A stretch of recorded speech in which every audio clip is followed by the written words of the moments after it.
Hello મિત્રો, કેમ છો બધા? મજામાં ને? હું ગોપાલ વાડે તમારા બધાનું સ્વાગત કરું છું ટેકનિકલી ગુજરાતીમાં.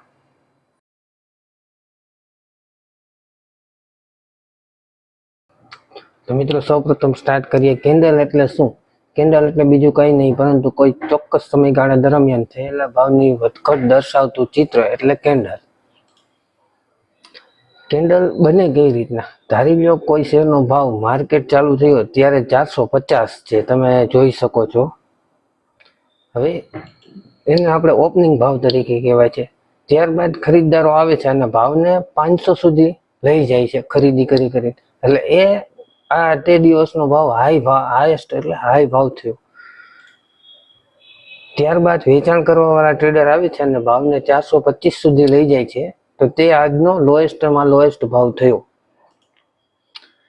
425 ભાવ આવ્યા બાદ ફરીથી ખરીદી કરવા વાળા ટ્રેડર આવે છે અને માર્કેટ બંધ થાય ત્યાં સુધીમાં ભાવને 475 સુધી લઈ જાય છે. આ તમે અહીંયા જોઈ શકો છો. તેને આપણે ક્લોઝિંગ ભાવ તરીકે ઓળખી શકીએ છીએ. આ જે 4 ભાવ મળ્યા આખા દિવસમાં, તેને એક ચિત્રમાં દર્શાવતું ચિત્ર એટલે કેન્ડલ. તમે જોઈ શકો છો.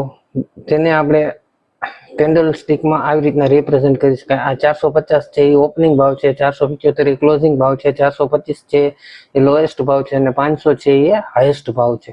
જ્યારે કોઈ પણ કેન્ડલનો ભાવ ક્લોઝિંગ ભાવ ઓપનિંગ ભાવ કરતા વધારે બંધ થાય ત્યારે તે ગ્રીન કેન્ડલ તરીકે રિપ્રેઝન્ટ થાય છે, અને જે ક્લોઝિંગ ભાવ હોય જે ઓપનિંગ ભાવ કરતા ઓછો બંધ થાય ત્યારે તે રેડ કલરની કેન્ડલ બને છે. તમે જોઈ શકો છો અહીંયા. મિત્રો, સરળ, સ્પષ્ટ અને માતૃભાષા ગુજરાતીમાં શેર બજારને શીખવા માટે આ ચેનલને સબસ્ક્રાઇબ કરો. વિડીયો ગમ્યો હોય તો લાઈક કરો અને તમારા ટ્રેડર મિત્રો સાથે શેર કરો. ધન્યવાદ.